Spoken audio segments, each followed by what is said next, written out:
just my friend. I love promoting small businesses and especially nonprofits. Minor backstory on me, my minor from Old Dominion is in public service. What that means is volunteerism. So I always like to give back to my community. And here's our little dog balls that we had made with the AFN and Compact Canine Rescue collaboration. So they are out there. If we do run out, we have more. We have more. So go ahead, Susanna. So I'm Susanna with American Financial Network, Compact Canine Rescue. So we are Compact Canine Rescue. We are 20 pounds or less. We're not breed specific. We take owner surrenders. We work with shelters in the area. We actually are based out of Norfolk, Virginia, but we cover Virginia, North Carolina, Maryland, Delaware, Pennsylvania, and New Jersey. It's an all volunteer network. It's all in-house fostering. I worked with the previous rescue for 7 years. Compact Canine was started in September of 2021.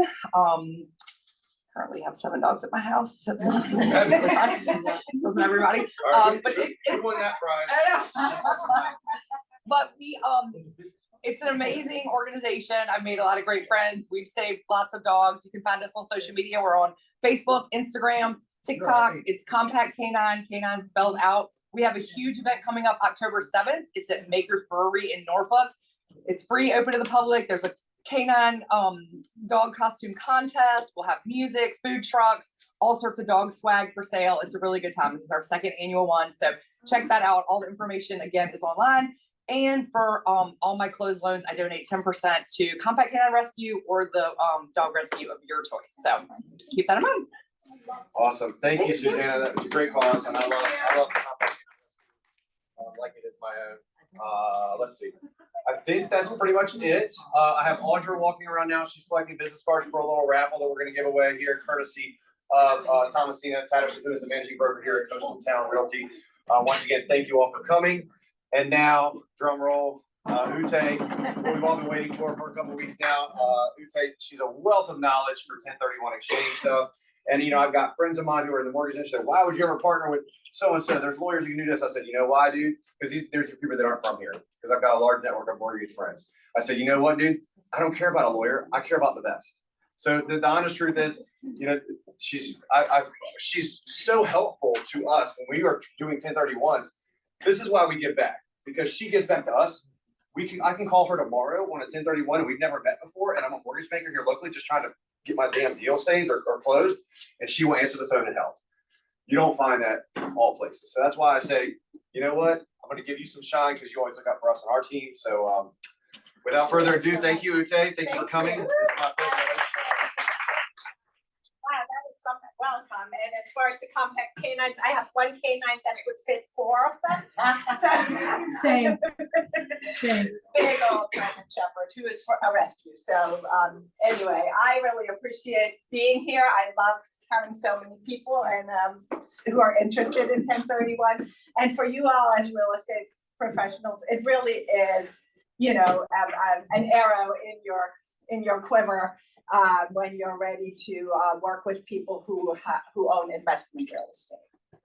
1031s are a vehicle, and I go into a little bit of history just to tell you a little bit of the background of the section. You call them 1031 exchanges because that's the section in the IRS code. You can call them Starker exchanges because that's the family that sort of put them on turbo and made them much more accessible for other people.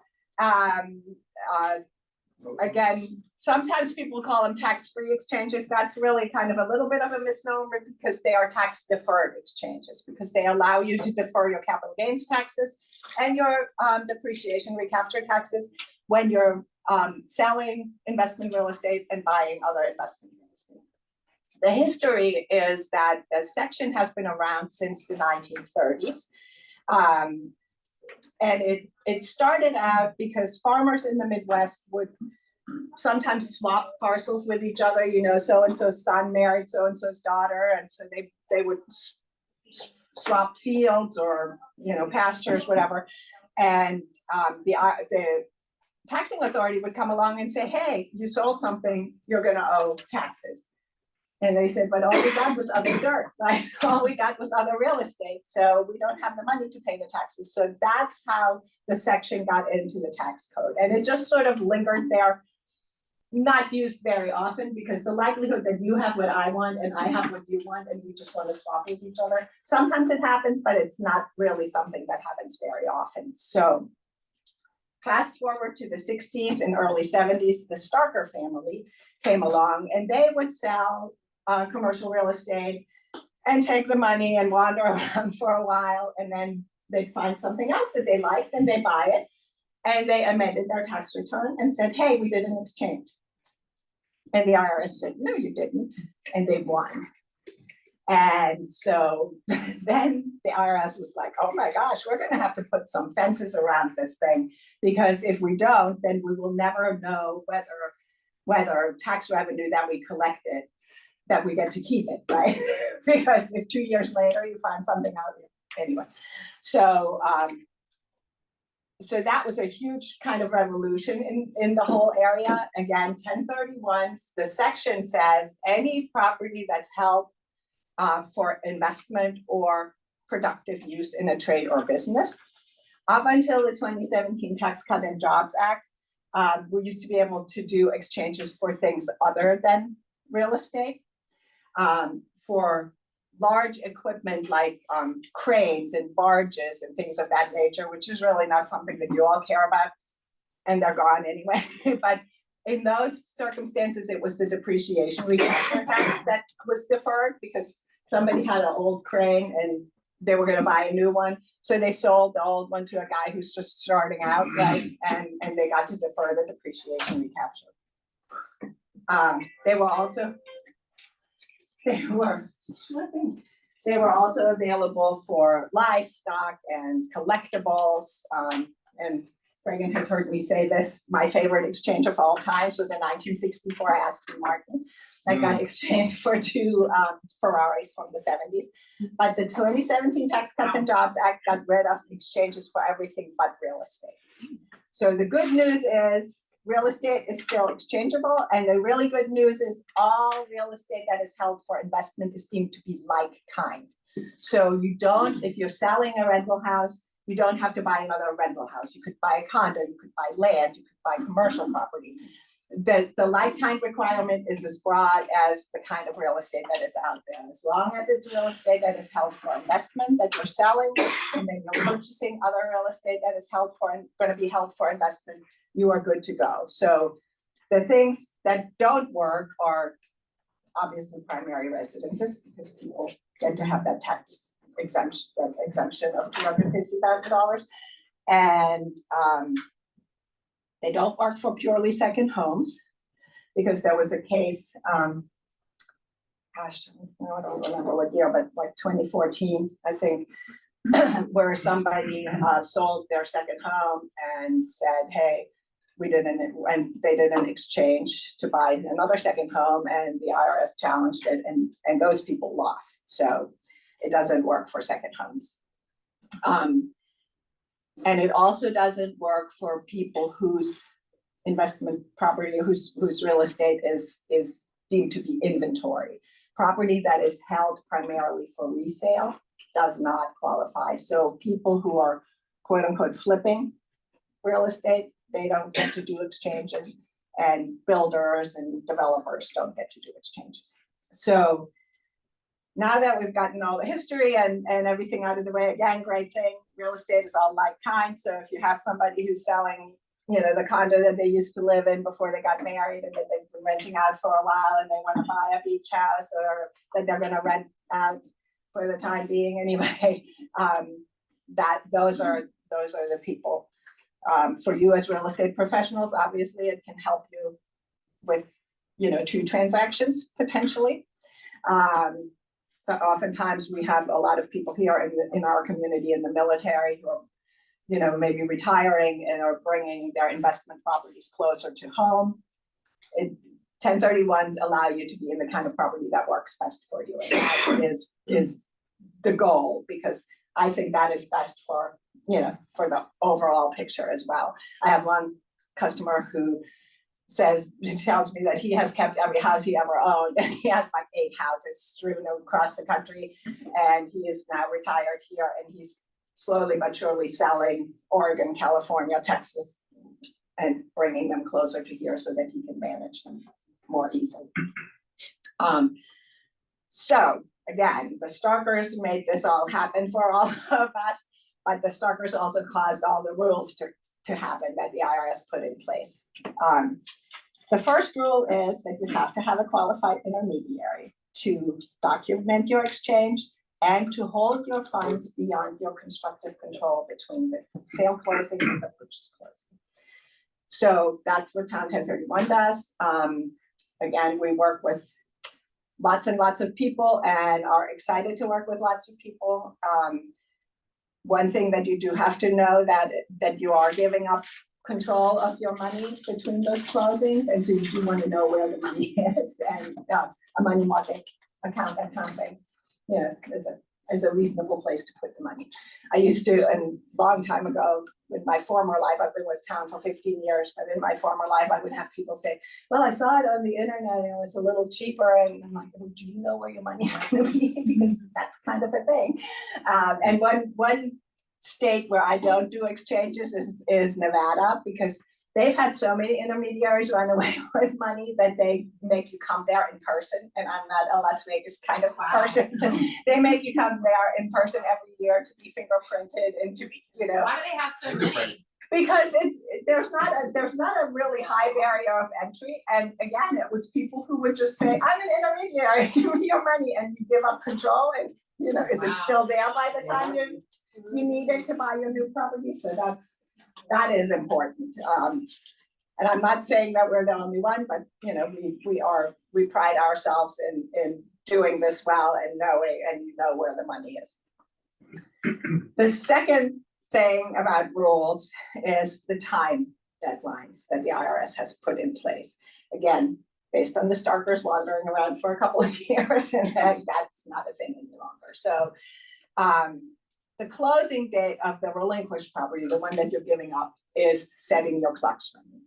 You will have 45 days from that date to identify, and we'll go into details on that, and up to 180 days to close. And I say up to 180 days because when your front end closing, your sale closing is at the end of the year, it's really the shorter of 180 days or the date your tax return, including extensions, is due. So if you're closing in December, April 15th comes faster than 180 days. So if you need the full 180 days to close on your new property, maybe you're buying something that's, you know, still under construction or whatever, then you would have to file for an extension on your taxes. You definitely don't want to file your tax return until you've completed your exchange, because filing your return will cut off your exchange from the last year. Can you repeat those timeframes? Yes, 45 days to identify and up to 180 days to close. And most of the time of the year, 180 days is really 180 days, but again, when the tax return is due sooner than the 180 days, then you have to keep that in mind. Do you have a limit on how many properties you can identify? We're going into that next. So the identification rules are a three-pronged set of rules. The first one is the one that most people use. It doesn't involve math, which is a great thing. And it also is the only one that will work for you if you are planning on buying one property of equal or greater value to what you're selling. And it's called the 3-property rule. And it says you can identify up to 3 potential replacement properties without regard to the value of the property. You just basically write down 3 addresses, right?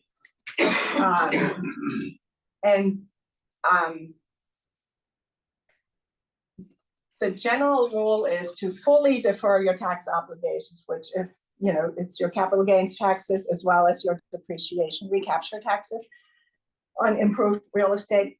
You have to trade equal or up in value. So that's the contract price of the property that you're selling that you have to replace with new property. You have to have all the net equity go into the new property. And if you're paying off debt, and this is why I always say I'm not a CPA, an accountant, like my father, God rest his soul, wanted me to be. I told him when I was 15, let me sit in an office all day, are you crazy? Which is why I'm always happy when I come to see people. so if you're paying off a mortgage on the property that you're selling, it's perfectly fine, but you have to offset that with a mortgage of equal or greater size and or additional cash that you're putting in on the new property, because anything that you get that's not like kind property, namely not other real estate equal or greater value, is deemed to be taxable boot. And that comes from pirate booty. Just putting that out there. And the clear one is cash boot, right? If you decide when you're selling a piece of investment real estate, I'm going to take $10,000 out and redo something in my kitchen or take a big trip, you can do that understanding that that will be taxable, right? That makes sense. You're taking control of the money at the outset. You'll be taxed on that, and people do that for various reasons. Sometimes people have a good reason because they have some taxable losses on some stock that they sold that they can offset, and then it's not even, an issue. Where was I going with this? So the value has to be replaced. The other kind of taxable boot is mortgage relief boot. And if you're paying off a mortgage and you're not replacing it with either new mortgage boot on the new property or cash boot or some combination, then you have mortgage relief boot that is taxable. And that happens sometimes when you have individuals who say, I want to sell this investment property, I'm paying off a mortgage, but I want something smaller that I won't have a mortgage on. The bad part about that is that they will have a tax consequence on not trading equal up in that. So, and then it's really a matter for their tax advisor to figure out if an exchange is still sensible. Anyway, so we have that two-pronged set of rules. 3 properties. I'm sorry, go ahead. And the tax that they have to pay if there's difference in value is on the On the difference? difference, yeah. So again, the way you figure out your adjusted, your capital gain is you figure out the adjusted cost basis in the property that you're selling. Yes, I do sound like an tax person. Which is what you paid for the property plus any capital improvements that you made, like a new roof or air conditioning or whatever, less the depreciation you've taken. That number, the difference between that number and the sales price is your gain. So in a circumstance where somebody is only, quote unquote, replacing their adjusted cost basis, they're not really deferring any gain. So they're not really helping themselves. Yes, ma'am. Do the improvements have to be done in those 180 days as well? No. Okay. No, this is determining the adjusted cost basis of the property that you're selling. Okay, sorry, I was trying to figure. Yeah, no, we'll go right. into that. I Yeah. was like, wait a minute. So you said when the capital gains goes on the adjusted tax base, you said something and then you said less than the depreciation. What was the? Okay, what you pay for it plus capital improvements, less depreciation you pay. So a lot of times people have owned something for a really long time. Every year their accountant has taken depreciation off. So their basis is really low, right? And so again, the value has to be replaced in the 1031 because the reason you get the tax deferral is that you're just changing the character of your investment. What was the word that you used? The boot? Taxable boot, right. B-O-O-T? Mhm. Okay. Just like that booty.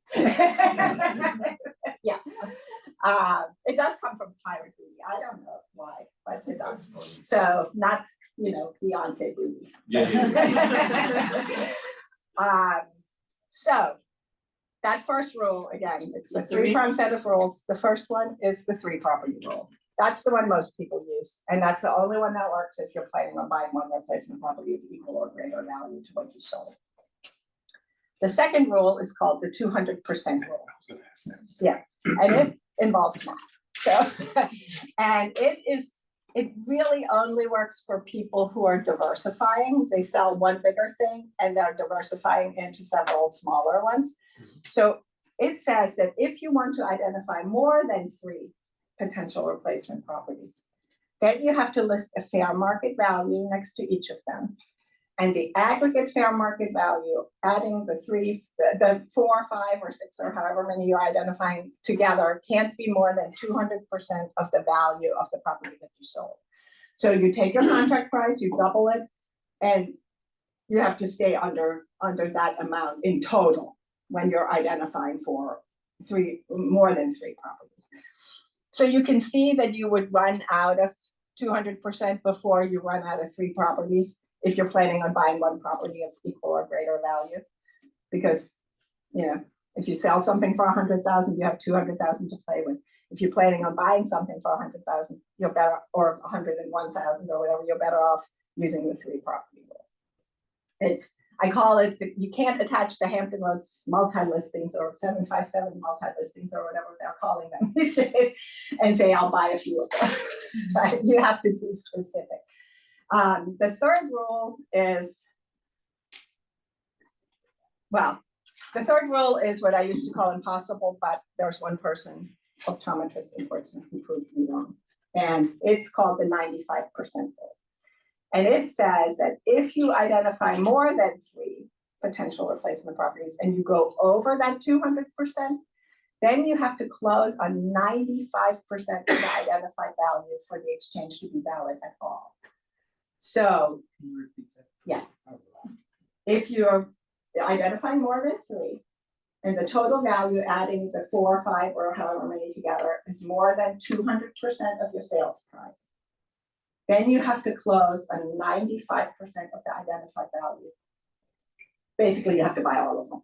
But 95% is pretty much all of them because, yeah. And the reason I called it impossible is because most people will use that 200% rule because, you know, they identify 4 or 5 of them. They really plan on only buying 2 or 3. And so then the likelihood that you're going to buy all of them becomes very slim. So this guy sold land on the Eastern Shore so long ago, and I still talk about it because he's the only one who ever made it work. So he sold land on the Eastern Shore for about like $400,000 back when, and he identified 8 or 9 townhouses, and he went well over $1 million from identification purposes. And I said, you know, one of these has a title problem, one of these sellers backs out, your whole thing blows up. And he's like, it'll be fine. And it was. But I'm like this. So, but it worked out for him. So it's not impossible, but it's darn nearly close to impossible. So, and when you're on the 200% rule, when you're putting that value down, people always say, well, what do I put down there? Is it the tax assessment? Is it the asking price? Something that's on the market? My advice, especially these days when people tend to sometimes pay more for a property than what's asking in order to get it. My advice on that 200% rule is that you use the amount you'd be willing to pay for a property as the value, because we don't share this with the sellers. They won't ever know, and you don't have to pay as much for it, right? But if you were to identify 4 properties and you're bumping right up to that 200%, and then in order to get one of them, you pay a little more. And if that pushes you over, then you fall into the 95% rule. And then if your idea was I sold this one, I want to buy 2, but I want to buy 2 smaller ones so I can identify 4, then it's really scary to think that you could screw that up by, you know, by paying a little more and pushing yourself over. Yeah. When you're buying multiple properties, how do you get that done if you have to buy properties that are equal to where your exchange? Well, the total has to be. The total. So if you're selling something for, you know, $300,000, and then you just have to buy property valued at least $300,000. Most people obviously will buy something a little bit more expensive in total because they have that 20% that most people will owe on federal taxes for the capital gains, and 5 3/4% for the state of Virginia. So they have that extra money to leverage into better properties and have nice down payments for you all to work with, right? I mean, that's the great thing about 1031. It does allow people to be in the kind of property that works best for them, but it also, you know, all the net equity goes into the new property. People can use it to pay for some of the expenses at the closing, like the recording fees and the owner's title policy and those kind of things, without interfering with their tax deferral. So, but, you know, it is a great tool.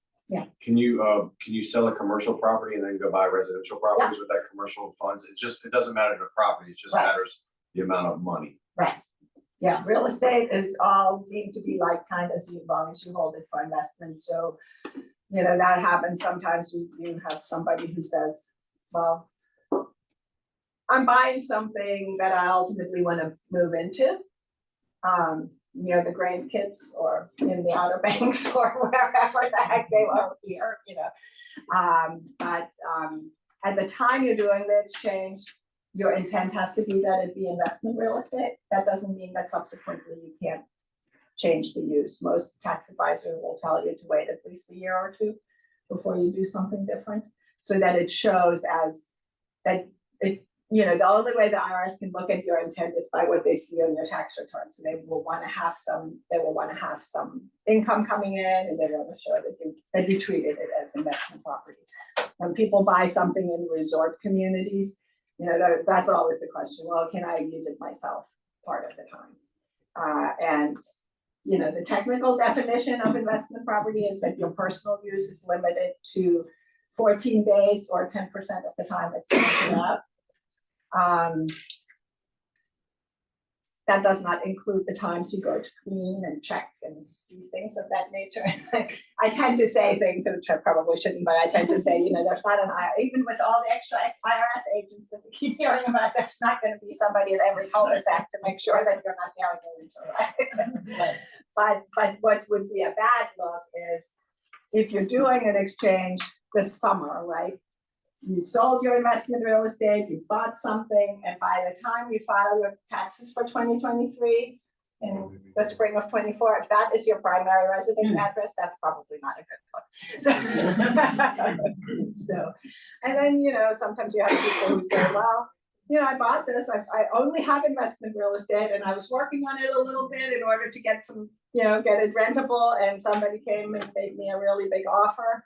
And I tend to say that you don't have to be stupid, but you want to have your tax advisor on board with, you know, selling it sooner rather than like a year or two down the line. So, yeah. If I sell my property here and I want to exchange it for a property in Florida or Hawaii, can I do it? Yeah, absolutely. All the United States, all 50 states, the US Virgin Islands and Guam qualify. Now, the nice lady who I did an exchange for a few years ago who called me recently and said, I found this lovely apartment on the railroad to Rome. That doesn't work. And for some reason, neither does Puerto Rico because they have a different tax status. And so unfortunately, those properties are not. But I've had US Virgin Islands. I usually tell people I want to go and, you know, inspect that before. But again, it's great in being able to be where you want to be and in the kind of property that works best for you. Yeah, go ahead. Can you buy land from, like, if you sell a rental property, Mhm. and can you buy land in a like a waterfront lot in a community, and it won't be income producing for a year or two, Right, and then you build a house. and then you can move in it after 2 years? I talked to somebody yesterday who I've done it. He's a commercial realtor, and I've done a number of exchanges for him. And he said, you know, I'm getting to that age where maybe one day I'm going to need to be wheeled in somewhere, and I really have a house with a beautiful view of the James River, and I don't really want to give that up. But it's hard to find something. He has some investment properties that he wants to sell, but what he wants to buy is a single-story house with a view that he can ultimately, you know, move into. And just the last thing that I want to go into, again, the rules, and I will send Thomasina an outline that has all of that information in it that she can share with all of you. If you haven't signed in with the paper that's up there, Craig, if you want to pass it around, put your email there and I'll send it to you. Does it have a place for an email or just a? Yes. Okay, yeah, okay, as long as it's got a place for an email, I can just I'll send it out as a group and not group text. I'll put it in the BCC so no one has, you know, constant replies. Like they do in the bank. Yes. Everybody send in your expense reports. I didn't have any of this, oh my God. So I usually tell people a little bit still about, you know, again, as I said, in 2017, exchanges went away for everything but real estate. And every once in a while you will hear these rumblings, oh, we're gonna get rid of exchanges and, you know. So somebody in Washington who looks at this amount of money that gets deferred every year and says, hey, if we could just collect this, then we could pay for our priorities, whatever they are, right? And what we are now seeing with the exchanges having gone away for like cranes and barges. I used to do a fair amount of barges because of this area. And it would be somebody who says, well, I'm doing well in my business. I'm gonna buy myself a bigger barge for bridge repair. But there's this guy who wants to buy it because he's just starting out and, you know, it's a great thing. Now they buy the new barge, but they're probably letting the old one just kind of sit there, right? And so with real estate, you know, who knows what would happen if they stopped exchanges. But what I always say, and in the last go around when they were threatened, I wrote to the senators here in Virginia, personally, not, you know, just as a Virginia resident, not for my job, but so 1031 exchanges keep things moving, and they're not just good for the people who are doing the exchange, who are getting that tax benefit, right? Because I had a customer who, and this is the example that I gave. I had a customer who, she and her husband had bought a lot in the Outer Banks, beautiful lot. And they were going to build their retirement home there. They never thought about investment real estate. They just had this lot. And they said, in a few years, we will build a house there and we will just be so happy. Unfortunately, the husband passed away. And not only couldn't she afford to build a house down there, she didn't want to, and it was awful. And so every year, so she had this lot, right? And every year, Currituck County raised the taxes a little bit because it became more valuable. And so she had money flowing out for something that wasn't really helping her. And she could really use additional income. So she sold that lot. We did an exchange. She bought 2 townhouses here in Virginia Beach, and she now has income. And Currituck County is better off because somebody built a big old house on it, not a big new house on it. And so the taxes are much, much higher. And that tax revenue is what counties and cities use to provide the services to the rest of the planet, right? To their other residents. So it really is, and when you think about everybody who's involved in the real estate transactions, you all, the mortgage folks, the movers, the new furniture, all of that stuff. We've talked about it at the bank. So if 1031s went away, especially on these commercial properties, well, then people would probably hold on to them, and they would they'd take a loan out on them to buy something in addition, right? But to have the ability to defer those taxes and be in the kind of property that works best for you, like that lady did, I think that's the way to go. And lastly, so 1031s are good for people who are in it for the long haul, right? Because they are just providing a tax deferral. So if you were to ultimately sell the property without doing another exchange, unless you've moved in and you've owned it for 5 years and lived in it for 2 out of those 5, then you can take your primary residence exemption when you sell it. But it's in it for the long haul. And my first day of tax class in law school, the professor said, and when you die, your heirs get a stepped up basis, meaning all of that tax gets wiped out, right? Because the new basis, when you die, your kids or your spouse or whoever, their new basis is the value on the day you pass away. And so that's why it's for people in law. And I, in school, he said that, and I was like, oh, it's terrible. And the woman next to me said, cool. So it's a matter of perspective, but I like my deferrals, and then you can build something and leave it behind for the next generation. So it is a great tool, and I'm hoping that you all are able to use it and just know enough about it to know that this is something when you're dealing with somebody who owns investment real estate. that they may want to look into. Can you let the people there on the chat, I'm not sure if everybody's looking, just let them know if they email me, I put my email in the chat, that I will include them. These people? Yep. Hi, people. Yeah, include your emails in the chat and I will have, Thomasina will be sending you an outline, a written outline with all of these rules that we talked about. Thanks.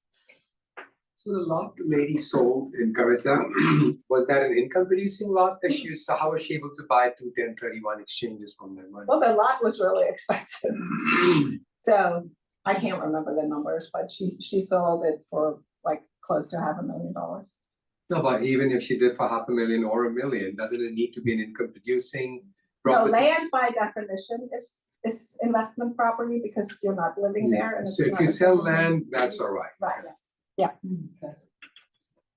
I don't know how much you wanna answer with this, but Yeah. what kind of expense and costs do people anticipate to pay an Oh, yeah. intermediary? No, I'm And happy is with that, that. does that come out of like, closing or? Yeah, how- so our exchange agreement, again, what we do is we provide you with the documentation that you need in the event the IRS comes and looks at your exchange, and we provide you with a safe place to park the money whilst you're looking for new property when we send that money. So we have instructions to the settlement agents on the front end and then on the tail end. So on the closing statement, we will look for a line item of exchange proceeds to town 1031 for our purposes, because you want to be able to show the IRS that the taxpayer never even had constructive control of the money. And this is why I can't help somebody the day after closing. So I can help them until closing, and believe it or not, it happens occasionally. We're sitting down to closing, and the seller just said they want to do it again. Then everybody has to go get some coffee. We try very hard to make it happen as long as it's before the closing. And our standard fee is $850 for a 1-for-1 exchange. How much? At $850. That means you're selling one and purchasing one replacement property. We have an additional $100 fee for those people who are diversifying for each replacement property closing after the first, because there's paperwork and wires and all of that is included. And that's in this market, I think it's fairly standard. If I just looked at a closing statement the other day where the other people were doing exchange and it was $1,200. So I'm like, okay, well. Do you guys also provide all the documentation that they need to give their IRS Yes. person? That's what we do. So we prepare those documents based on the sales contract. We then have to collect some personal information to open a bank account, just like if you wanted to open your own bank account. Our accounts are titled Town 1031 Exchange for the benefit of the taxpayer. But yes, so that's what you pay us to do, is to have all the pieces of paper on the front end. There's a notice to the buyer. On the tail end, there's a notice to the seller. Virginia law requires the taxpayer to sign an authorization to let go of the funds, to send them somewhere. And the only thing we can do out of that exchange account, we can make earnest money deposits, and then we can send funds to both. So they can't use it like a checking account when they. When someone is trading in a mortgage for another mortgage, are you, does town 1031 require them to use No. town mortgage for that?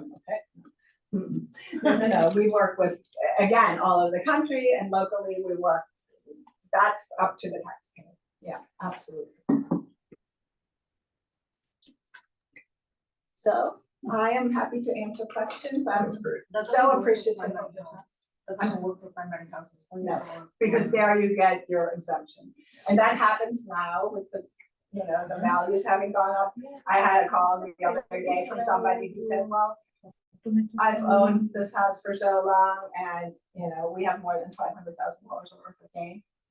Now that we're selling it. I don't know if you went over that totally. Oh, yeah, well, but that's because 250 and on 500. primary, Yeah. on primary residences, an individual gets the first $250,000 of their gain is tax-free, right?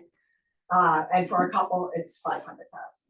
Married couple. Married couple, yes, married couple, exactly. You'd be surprised how often this comes up because they're not married. Yeah, so, but, unfortunately, well, I don't know if it's unfortunate. What I say is that, you're very fortunate that you are making this much money, and you will have $500,000, you, Mr. and Mrs. will have $500,000 tax-free, but any gain over it will be taxed. Hey, Uda, Second homes, all the gain will be taxed, so. All right, well, I really appreciate your time and Thank you. love. Any more questions? Anyone? I have a question. Thomasine, would you like to jump in here? I think somebody's trying to, Ask a question. in the Zoom, but the mute is off for them, for everybody. So Regan, just type the question. I'm happy to, I don't know how to use this. read it.